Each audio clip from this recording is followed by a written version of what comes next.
भजन किया हो, यज्ञ किया हो, जप किया हो, अंत मुख से राम नहीं निकलता है।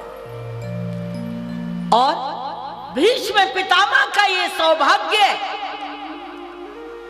ब्रह्मचर्य व्रत को हमेशा धारण किया, असत्य कभी नहीं बोले, जीवन में कोई पाप नहीं किया, और जो अपराध हुआ अंतिम समय वो भी उन्होंने अपने जीवन में स्वीकार किया। जब उपदेश कर रहे थे, पाप देखना भी पाप, पाप सुनना भी पाप, पाप करना भी पाप, तो द्रौपदी हंस पड़ी, हंस पड़ी। बोले तुम हंसी क्यों? बोले पितामह, जो ज्ञान आप दे रहे हैं ये आपका ज्ञान उस समय कहां गया था जब भरी सभा में मेरी लाज ली जा रही थी, मुझ अबला को नग्न किया जा रहा था। इसका इको थोड़ा कम, उस समय आपका ये ज्ञान कहां गया था? भीष्म पितामह कहने लगे, बेटी तीर समय पर मारा है,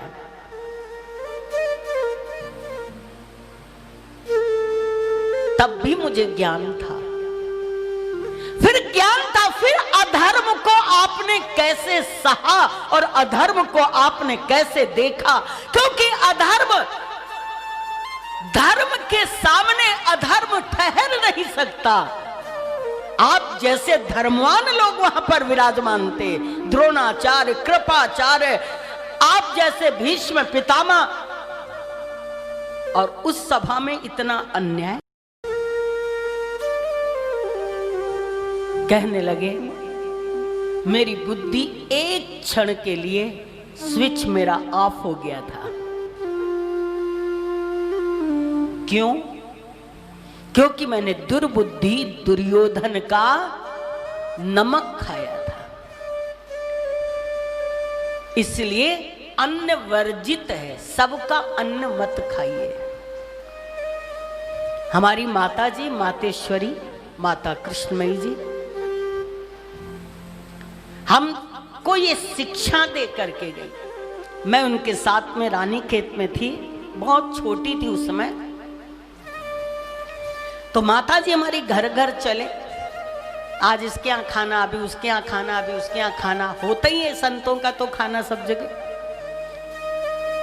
तो हम तो उस समय बहुत छोटे थे, तब प्रवचन ये सब नहीं था, बहुत छोटे से। तो माता जी जिसके घर में चले हम भी जाएं, और जब जाएं तो माता जी कहें ढोलक बजाओ, तो हम भी ढोलक लेके बैठ जाएं और माता जी भजन गाए। उस दिन कुदरत से एक घर भी, दो घर भी, तीन घर पे, चार घर पे, 5 घर, दिन भर में माता जी 6-7 लोगों के घर में गई। रात को आए तो हम बड़े थक गए। तो बोली क्या हुआ? हमने कहा भाई कल से तो हम आपके साथ खाना खाने नहीं जाएंगे। बोले क्यों? बोले नहीं, हम तो बहुत थक गए भाई, आप जिसके यहाँ चलती हैं खाना तो बाद में, पहले ही गाना शुरू कर देती है। भजन गाते गाते, ढोलक बजाते बजाते, खाना तो थोड़ा, गाना ज्यादा, हम तो थक गए, अब कल से हम नहीं जाएंगे आपके साथ। तो माता जी हंसने लगी हमारे ऊपर बहुत जोर से, कहने लगी देखो बेटा एक बात सुन लो, हम क्यों गाते हैं? बोले क्यों? हमने कहा अरे मम्मी एक जगह आपने गा दिया हो गया, 2 जगह गा दिया हो गया, जिसके घर में गई भजन गाना शुरू, भजन गाना शुरू, हर घर में क्या जरूरत है आपको, आप भी नहीं थकते? तो माता जी हंस करके कहने लगे देखो तुमको बताएं हम क्यों गाते हैं। हम कहा क्यों? बोले जिसके यहाँ भोजन करते हैं ना, भोजन बेटा बिना भजन किए नहीं करना चाहिए, पहले भजन करो बाद में भोजन करो। पता नहीं किसका कैसी कमाई का भोजन है वो हमको खिला रहा है, अगर हम भजन के बिना खा लेंगे तो वो हमारे अंदर विकार पैदा करेगा, और जब भजन करके भोजन करेंगे तो वो भगवान का प्रसाद हो जाएगा, अमृत के समान हो जाएगा है, और उस भोजन को खा करके तुम्हारी बुद्धि कभी दूषित नहीं हो।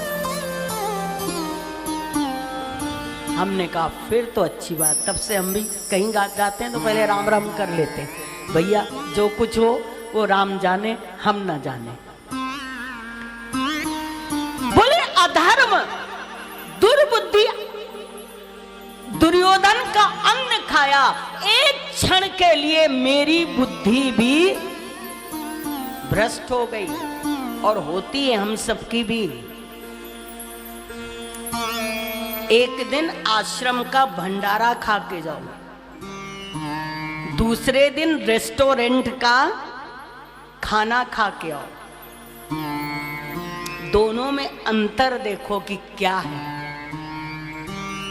अन्न का प्रभाव हमारे मन पर पड़ता है, हमारे विचार पर पड़ता है?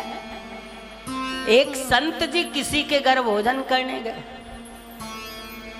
वहां से चले तो उस स्त्री की अंगूठी वहां पड़ी थी जिसके घर भोजन करने गए थे, वो अंगूठी लेके चले आए।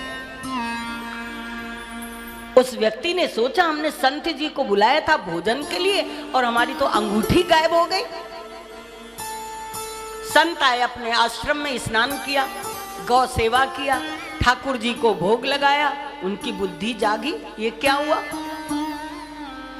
तब तक वो सेठ जी आए, अरे महाराज आपके आशीर्वाद से सब तो अच्छा था, भोजन अच्छा हुआ, संत पधारे, मेरी अंगूठी गायब हो गई। संत बड़े सरल थे, कहने लगे भैया क्षमा करना, वो अंगूठी मैं ही उठा के लाया हूं। आप उठा के लाए? बोले हाँ। बोले आप मुझको एक बात बताओ, आपकी जाति क्या है? बोले मैं सुनार हूं। मैं सुनार हूं। संत जी ने कहा समझ गया कि मेरी बुद्धि क्यों भ्रष्ट हो गई है।